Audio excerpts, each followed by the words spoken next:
Hello friends, मेरा नाम है सारांश और आप देख रहे हैं प्रोग्रामिंग भाई सारांश। तो आज की इस वीडियो में हम बात करने वाले हैं ऑपरेटर्स के बारे में।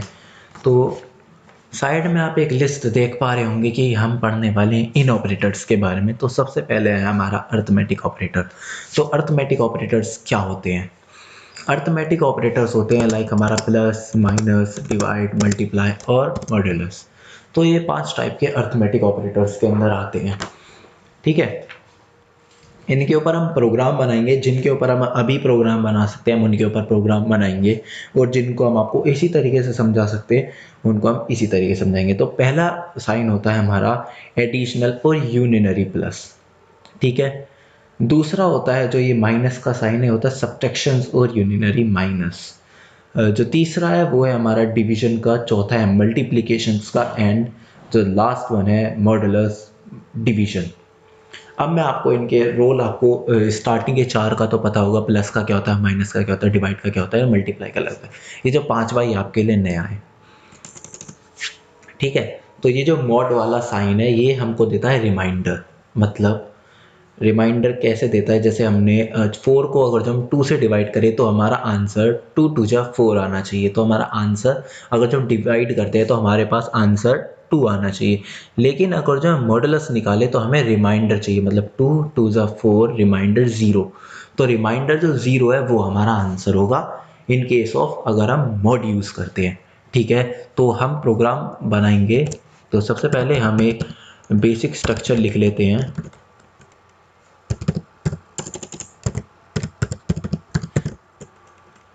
ठीक है, वैसे मैं आपको बता देना चाहता हूँ, अगर जो आप ये इंक्लूड stdio.h और इंक्लूड conio.h नहीं भी लिखेंगे तो भी कोई दिक्कत नहीं आने वाली है।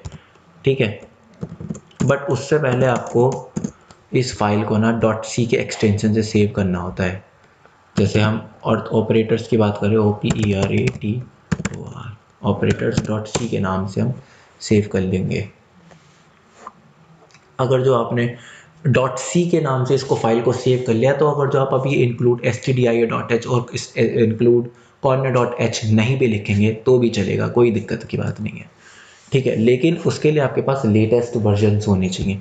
अगर यही चीज़ आप किसी पुराने वर्जन में ट्राई करेंगे तो वहाँ नहीं होने का, लेटेस्ट वर्जन्स में आएगी।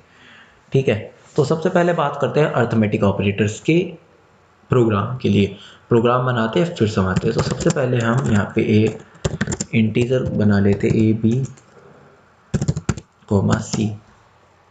तो इसी वाले प्रोग्राम के अंदर आपको असाइनमेंट ऑपरेटर्स और समझ आ जाएंगे। असाइनमेंट ऑपरेटर्स आपको चौथे नंबर पे दिखे होंगे। जो इमेज आपके साइड में आए उसमें चौथे नंबर पे असाइनमेंट ऑपरेटर्स है। ठीक है, तो वो यहाँ पे आप समझ जाएंगे। तो अगर जो मैं a इक्वल्स टू 10 कर देता हूँ तो ये जो हमारा इक्वल टू है ना, ये असाइनमेंट ऑपरेटर। इसका मतलब है कि मैंने a के अंदर 10 वैल्यू को स्टोर करा दिया। अब a के अंदर 10 है। ठीक है, इसी तरीके से मैं b के अंदर 50 करा देता हूँ। तो a इक्वल्स टू 50, मतलब a assignment operators equals to 50।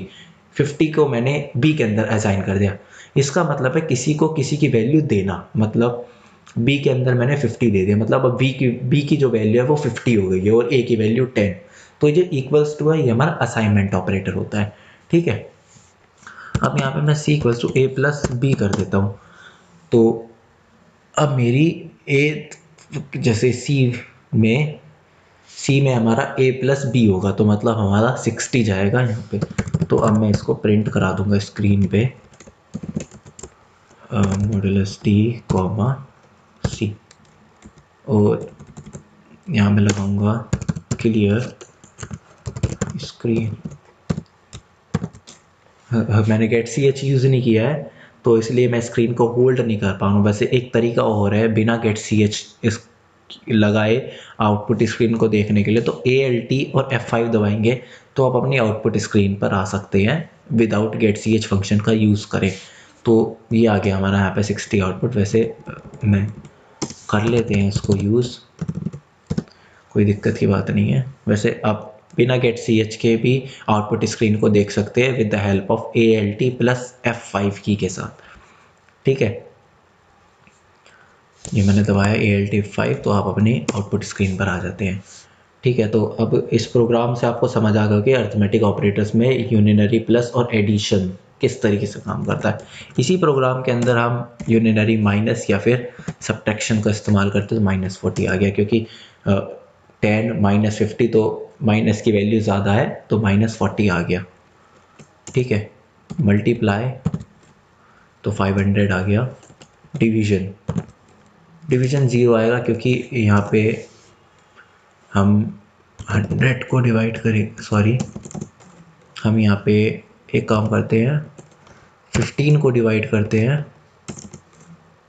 5 से।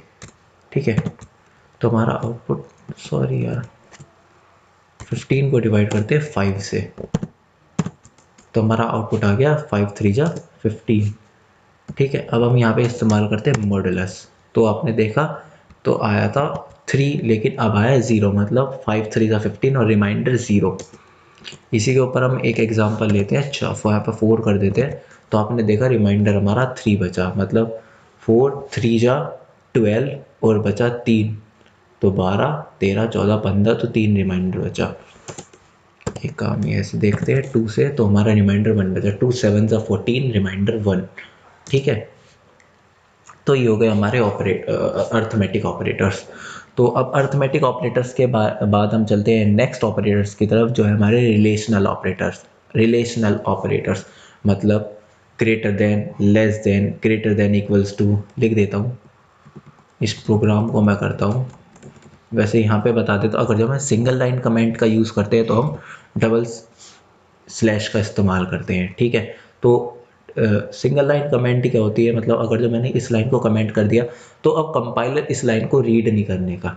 ठीक है, मतलब अब कंपाइलर इस वाली लाइन को स्किप कर देगा। ये क्यों यूज़ किए जाते हैं ये आपको मैं बताता हूँ। ये इसलिए यूज़ किए थे, अंडरस्टैंडेबिलिटी प्रोग्राम के लिए बढ़ा देते हैं। मतलब अगर मैं यहाँ पे ये क्लियर स्क्रीन यूज़ कर रहा हूँ तो मैं यहाँ लिख रहा हूँ to clear the previous out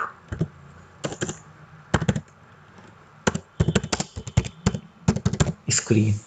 तो ठीक है, ये मैंने अपनी अंडरस्टैंडेबिलिटी बढ़ा दी कि मैंने यहाँ पे क्लियर स्क्रीन CLR SCR क्यों यूज़ किया है। तो मैंने ये clear to clear the previous output screen, जो पुरानी आउटपुट स्क्रीन है उसको क्लियर करने के लिए मैंने यहाँ पे यूज़ किया है। ठीक है, और अगर जब मैं मल्टी लाइन कमेंट करनी है तो ये जाके ऐसे स्टार के साथ, और ये मल्टी लाइन कमेंट हो गया है, इसको बंद भी करना पड़ता है। ठीक है, तो अब इतने पार्ट को इंटीजर से लेके गेट CH तक कंपाइलर रीड नहीं करने का, तो क्योंकि इसी के आगे हमको चलाना है अपने अर्थ। सो यहाँ पे मैं लिख देता हूँ, ये हमारा कौन सा ऑपरेटर था, ये था हमारा AR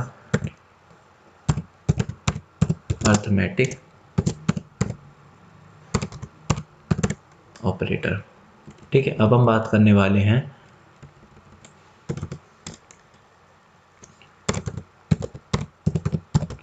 रिलेशनल। इनके ना स्क्रीनशॉट मैं अपने इंस्टाग्राम पे डाल दूंगा इस प्रोग्राम के सारे, तो आप मेरे इंस्टाग्राम प्रोफाइल को फॉलो कर लीजिए, वहाँ पे आपको इनके बारे में पता चल जाएगा। और आप मेरे फेसबुक पेज को भी लाइक कर दीजिए और इस चैनल को भी सब्सक्राइब कर दीजिए, क्योंकि हम यहाँ पे यही वाला प्रोग्राम, मतलब ये वाला सेशन चलाने वाले हैं। तो आपको बेल आइकन और दबा देना, क्योंकि अगली वीडियो डलते ही आपके पास मैसेज आ जाए। तो अब रिलेशनल ऑपरेटर्स क्या होते हैं, तो यहाँ पे सबसे पहले हम लगाते हैं कमेंट और लिखते हैं greater than, less than, greater than, equals to, less than, equals to, not equals to. ये हमारे रिलेशनल ऑपरेटर्स होते हैं। मतलब किसी दो चीज़ के अंदर रिलेशन निकालना, मतलब A बड़ा है B से, या फिर B बड़ा है C से, या फिर C बराबर बड़ा है और C is greater than equals to A, या फिर D is less than equals to A। तो इन सब चीज़ों के बीच में रिलेशन निकालने के लिए हम रिलेशनल ऑपरेटर्स का इस्तेमाल करते हैं। मैं इसको यहाँ से जल्दी से कमेंट कर देता हूँ, क्योंकि इसके बारे में अगर जो आपको प्रोग्राम मैंने बताया, तो आपको इस प्रोग्राम से पहले आपको इफ एल्स स्टेटमेंट्स पढ़ने होंगे, तो इसके ऊपर हम यहाँ पे प्रोग्राम नहीं बताएंगे। अब बात करते हैं हम लॉजिकल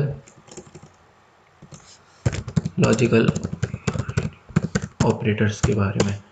तो लॉजिकल ऑपरेटर्स क्या होते हैं? लॉजिकल ऑपरेटर्स होते हैं हमारे एंड और मतलब इसको हम लिखते हैं, इसका मतलब होता है एंड और इसका मतलब होता है और। ठीक है, इसके ऊपर हम एक प्रोग्राम बनाएंगे और इसी में आपको रिलेशनल ऑपरेटर्स का भी समझ आ जाएगा। ठीक है, तो इन दोनों का एक साथ ही हम प्रोग्राम बनाने वाले हैं। तो चलिए चालू करते हैं। Int B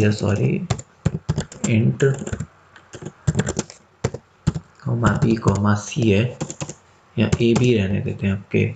A equals to 10 है और बी इक्वल्स टू 12 है। ठीक है, यहाँ पे इफ एल्स स्टेटमेंट का यूज़ करने वाला हूँ मैं इस प्रोग्राम में, तो आपको आगे पता चल जाएगा कि इफ एल्स स्टेटमेंट होते क्या है। तो अगर ए बड़ा है बी से, एंड एक काम करते हैं, यहाँ पे तीसरा भी ले लेते हैं, सी और सी इक्वल्स टू 11। ठीक है, एंड ए बड़ा है सी से भी। ठीक है, तो हमने यहाँ पे रिलेशन लगाया, अगर ए बी से भी बड़ा है एंड ए सी से भी बड़ा है। यहाँ पे अगर हम एंड की बात करें तो यहाँ पे दोनों कंडीशन ट्रू होनी चाहिए। मतलब दोनों जो कंडीशन है, ए बी से भी बड़ा होना चाहिए और ए सी से भी बड़ा होना चाहिए, जब ही कंडीशन ट्रू होगी, वरना कंडीशन फॉल्स है। मतलब एंड में सारी कंडीशन, जितने भी आप एंड के साथ, मतलब इफ के अंदर एंड लगा के जितनी भी आप मतलब जितने भी आप रिलेशंस लगाएंगे वो सभी ट्रू होंगे, तभी हमारा कंडीशन ट्रू होगी। एक भी कंडीशन अगर फॉल्स हो जाएगी तो हमारी पूरी कंडीशन फॉल्स हो जाएगी। ठीक है, तो यहाँ मैं लगाता हूँ printf if statement is executed। ठीक है, if b बड़ा है a से एंड b बड़ा है c से,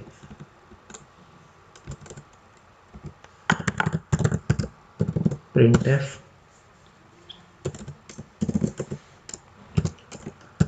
if second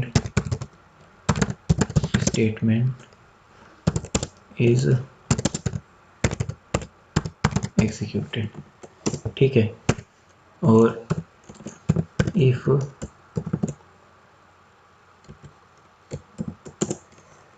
c बड़ा है a से एंड c बड़ा है b से,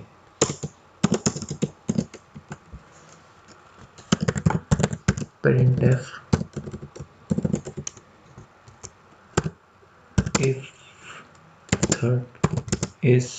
third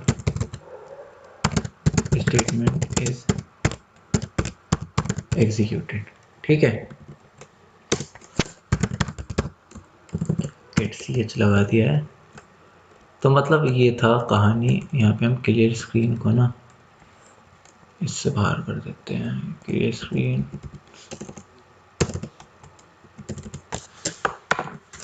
ठीक है, तो यहाँ पे आपने देखा एक एरर आ गया, declaration is not allowed here. तो हमें क्या करना है, ये लगाना पड़ेगा ये, और इसके बाद हमें यहाँ पे लगाना पड़ेगा। ठीक है, तो आपने देखा इफ सेकंड इज एग्जीक्यूटेड, क्योंकि मैंने कहा था कि दोनों कंडीशन ट्रू होनी चाहिए। तो मतलब इस वाले कंडीशन में बी ए से भी बड़ा है और बी सी से भी बड़ा है, लेकिन इन केस ऑफ और स्टेटमेंट, यहाँ पे अगर हम और लगा दें, वैसे मुझे लग रहा है कि इसमें कुछ अलग ही आउटपुट हमें देखने के लिए मिलेगा। तो यहाँ पे लगा दें कि इफ़, तो हमें देखने को मिला कि हमारे जो दो कंडीशंस हमारी ट्रू थी वो दोनों एग्जीक्यूट हो गए।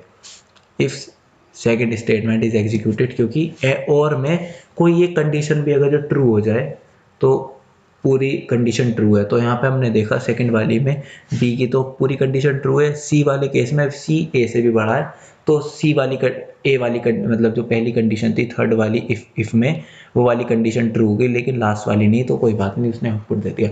होप इस चीज़ से आपको एंड वाले और वाले समझ आ गया होगा।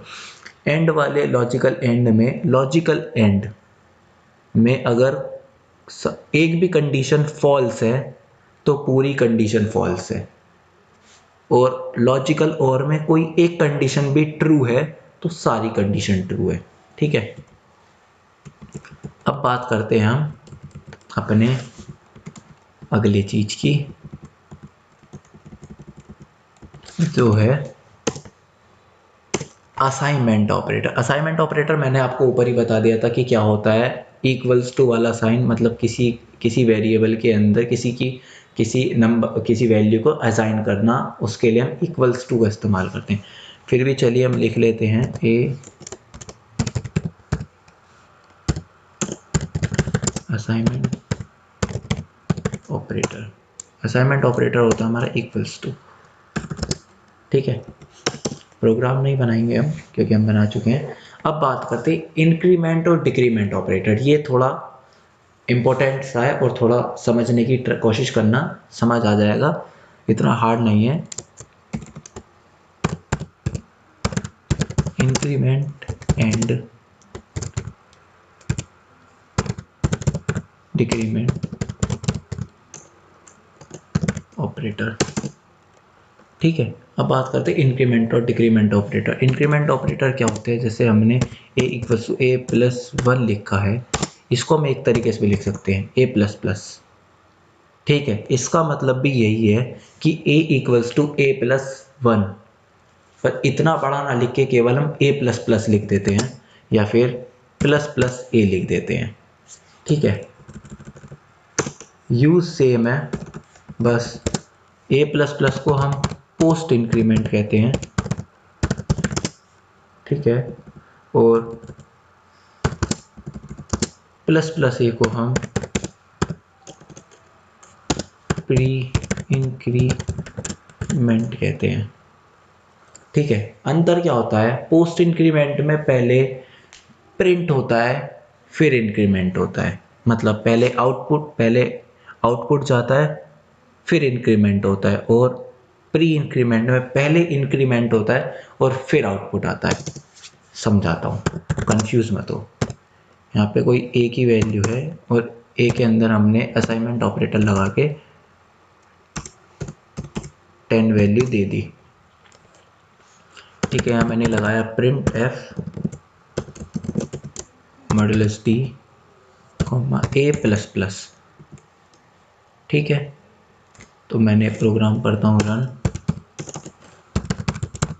ch फंक्शन से, और यहाँ पे लगा देता हूँ क्लियर स्क्रीन।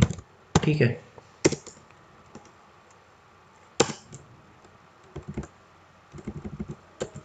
यहाँ टर्मिनेट वाला, तो आपने देखा कि मेरा 10 ही आ गया।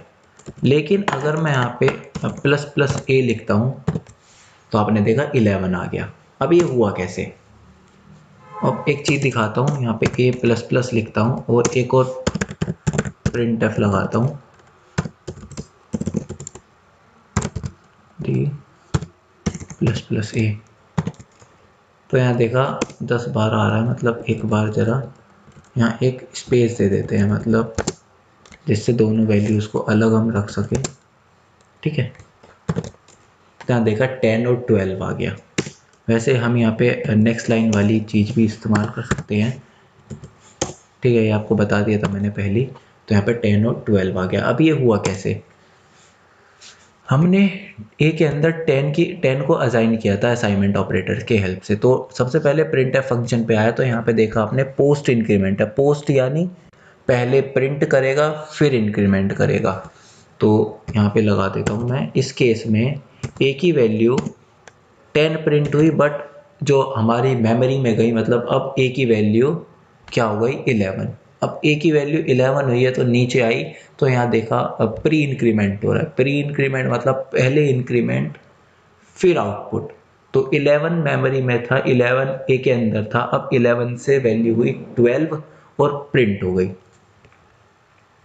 तो यहाँ वैल्यू आ गई ए इक्वल्स टू 12। ठीक है, यहाँ वैल्यू आई 10 और मेमोरी में गई, in memory A equals to 11 गई। ठीक है,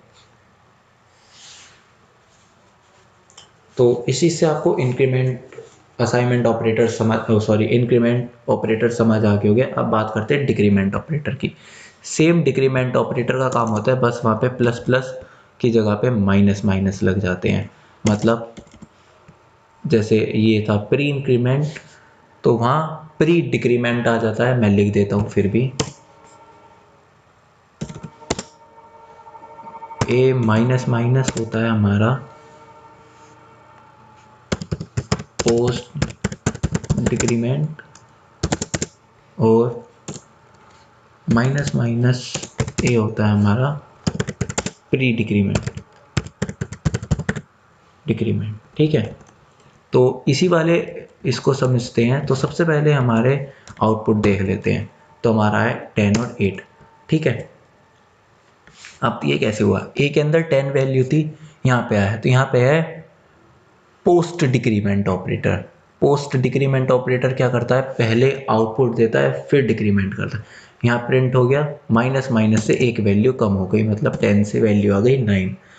इसका मतलब है, मैंने कहीं आपको बताया था, पोस्ट डिक्रीमेंट का ये है और पोस्ट इंक्रीमेंट का ए equals to A minus 1।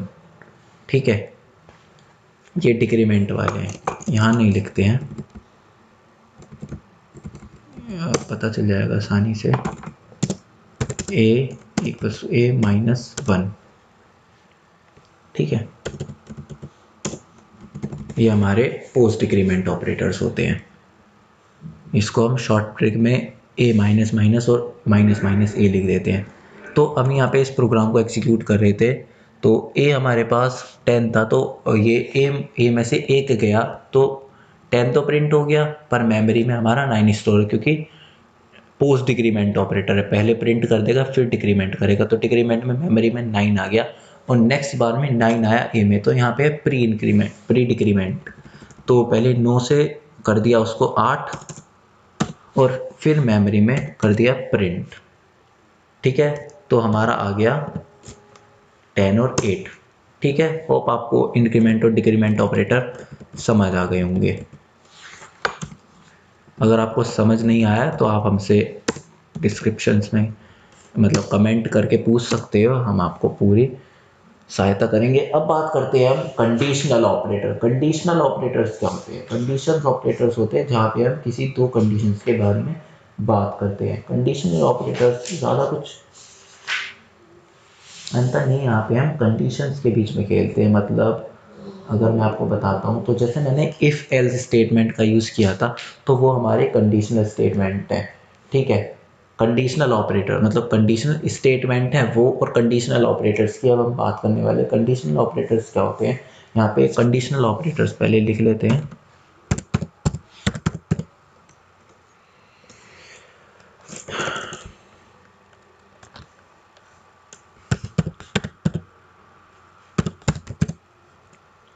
Conditional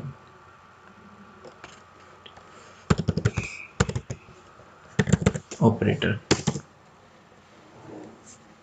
ठीक है। तो कंडीशनल ऑपरेटर्स क्या होते हैं हमारे, ये क्वेश्चन मार्क कंडीशनल ऑपरेटर्स होते हैं ये। तो मैं बता देता हूँ, ये टर्नरी ऑपरेटर्स भी कहा जाता है इसको, टर्नरी ऑपरेटर्स। ये एक्सपेंशन के बीच में खेलते हैं, मतलब एक्सप्रेशंस के बीच में खेलता है ये। ठीक है, तो इसको लिखने का तरीका होता है, मैं इसका एक ओवरव्यू दे देता हूँ। तो पहला स्टेटमेंट एक्सपेंशन 1, कंडीशनल ये टर्नरी ऑपरेटर या फिर कंडीशनल ऑपरेटर, फिर एक्सप्रेशन सेकंड आता है, मतलब हमारी जो भी दूसरी कंडीशन होती है, फिर इसको अलग करने के लिए वाला, और एक्सप्रेशन 3। ये आपको कुछ समझ नहीं आ रहा होगा, लेकिन अभी जब हम बताएंगे तब आपको समझ आ जाएगा, ठीक है।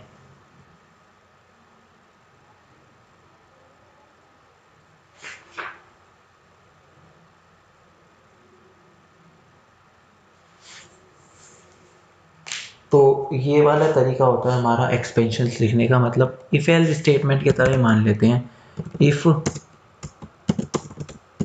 वरना एल्स। तो ये हमारा ये इसको इस तरीके से भी लिख सकते हैं और इसको इस तरीके से भी लिख सकते हैं, मतलब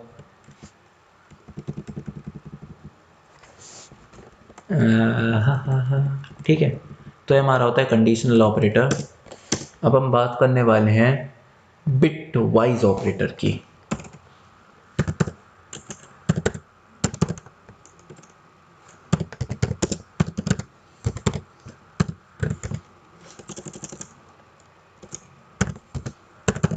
ऑपरेटर की पहले इसको एक वो कर देते हैं,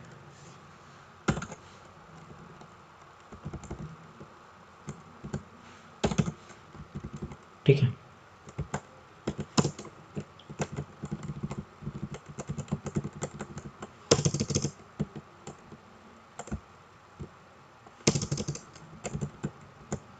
ठीक है, तो अब बात करने वाले हैं बिट वाइज ऑपरेटर्स की। तो बिट वाइज ऑपरेटर्स में हम आते हैं bit wise and, bit wise और एक ये आता है, और ये आते हैं, और ये आते हैं, ठीक है। आपने देखा होगा कि ये एम्परसेंटाइल या एंड वाला सिंबल हमने लॉजिकल ऑपरेटर्स में भी इस्तेमाल करते हैं, बट वहाँ पे हमें 2 बार लिखना होता है लॉजिकल ऑपरेटर्स, और बिटवाइज ऑपरेटर्स के अंदर हमें सिंगल बार लिखना पड़ता है। अंतर साफ है, वहाँ पे हम 2 नंबर्स के बीच में करते हैं, मतलब उन 2 नंबर से, मतलब एक नंबर है 2 और एक नंबर है 4, उनके बीच में हम कम एंड लगा रहे हैं, मतलब एक वस्तु ए ग्रेटर देन बी है, मतलब 4, मतलब 2 बड़ा है 4 से, और 4 बड़ा है, और 4 बड़ा है 8 से। तो एंड लगा के हमने इन दोनों के बीच में रिलेशन लगाया। लेकिन अगर हम सिंपल एंड लगाते हैं, वहाँ पे हम नंबर्स के साथ खेलें, या हम बिट पे खेलेंगे, मतलब बिट्स पे खेलेंगे, यानी सबसे पहले हम उस 4 को 01, मतलब बाइनरी लैंग्वेज में चेंज करेंगे 01 की, जैसे 4 का होता है 100 और 5 का होता है 101। तो पहले हम अगर जो हमने लिखा है, हमने ये स्टेटमेंट लिखी है 4 is greater then, sorry 4 is less then 5 है, तो सबसे पहले इस चीज़ को हम कन्वर्ट करेंगे बाइनरी, मतलब इन बिटवाइज, बिटवाइज के अंदर तो 100 ये बाइनरी है, तो ये इस तरीके लिखा होगा 101। तो ये इस पहले इसको बाइनरी में कन्वर्ट करेगा और फिर इनके बीच में रिलेशन करेगा, ठीक है। तो ये लिखा था कि एंड और 5 इज ग्रेटर देन 4, ये हमारा लॉजिकल में लिखा था, ये इन लॉजिकल ओपी, मतलब लॉजिकल ऑपरेटर के अंदर लिखा था, और ये हमारा इन बिटवाइज ओपी के अंदर ऐसा हो जाएगा, एंड 101 इज ग्रेटर देन 100, ठीक है। तो ये हमारा सबसे पहले बाइनरी में चेंज होगा। बाइनरी लैंग्वेज नहीं पता है, तो बाइनरी लैंग्वेज वो लैंग्वेज होती है जो कंप्यूटर समझता है 01 की फॉर्म में, ठीक है। 01 01 00 11, ये हमारी बाइनरी लैंग्वेज होती है तो कंप्यूटर समझता है। सी लैंग्वेज हमारी सिंपल इंग्लिश को बाइनरी में कन्वर्ट करके कंप्यूटर को समझाती है। आप ये एक तरीका मान लीजिए याद करने के लिए। नंबर सिस्टम के बारे में हम अपने चैनल पे बात नहीं करेंगे, क्योंकि हम यहाँ पे कोर्स चला रहे हैं। अगर आप चाहते हैं कि मैं नंबर सिस्टम को भी पढ़ाऊँ, तो आप मुझे मेरे फेसबुक पेज पर ही आके बता सकते हैं, तो मैं नंबर सिस्टम अपने फेसबुक पेज पर पढ़ाऊँगा, तो आप वहाँ आ सकते हैं। बता सकते हैं। अगर जो आपको नंबर सिस्टम समझना है तो आप कमेंट कर सकते हैं, या फिर मेरे फेसबुक पेज पे जाके मुझसे पूछ सकते हैं, लाइक करके किसी भी पोस्ट पे कमेंट कर सकते हैं कि भाई हमें नंबर सिस्टम के बारे में बताओ, तो मैं इस चीज़ पे इस वीडियो बना दूंगा वहाँ पे। ठीक है, तो इसी तरीके से हमारे राइट शिफ्टिंग और लेफ़्ट शिफ्टिंग काम करते हैं, ये सब बाइनरीज पे काम करते हैं। ठीक है, एक एग्जांपल मान लेते हैं कि अगर जो मैंने यहाँ पे ये वाले जो आप देख रहे हैं ग्रेटर देन वाले 2 बार लिखे, ये हमारे shift bit wise shift operators है। ये किसी भी बिट को शिफ्ट कर देते हैं, मतलब जैसे 100 था तो एक 1 चला जाएगा, 0 1 रह जाएगा राइट शिफ्ट, या फिर लेफ्ट शिफ्ट में 1 0 रह जाएगा, 0 चला जाएगा। तो ये हमारी बात हो गई ऑपरेटर्स की। तो यहीं हमारे ऑपरेटर्स ख़त्म होते हैं अभी के लिए। तो इससे रिलेटेड अगर जो और कुछ भी होगा तो आपको अगली वीडियो में बता दिया जाएगा। आज के लिए इतना ही रखते हैं, ज़्यादा नहीं बताते हैं। होप आपको ये वीडियो अच्छी लगी। वीडियो अच्छी लगी है तो like share comment and subscribe to the channel and bell icon ज़रूर दबा देना। और फेसबुक पेज और इंस्टाग्राम प्रोफाइल और पेज को मेरे को लाइक फॉलो कुछ भी कर दो पर। ठीक है, तो अलविदा। इसी के साथ आप देख रहे थे प्रोग्रामिंग बाय सारांश। आपका दिन शुभ हो।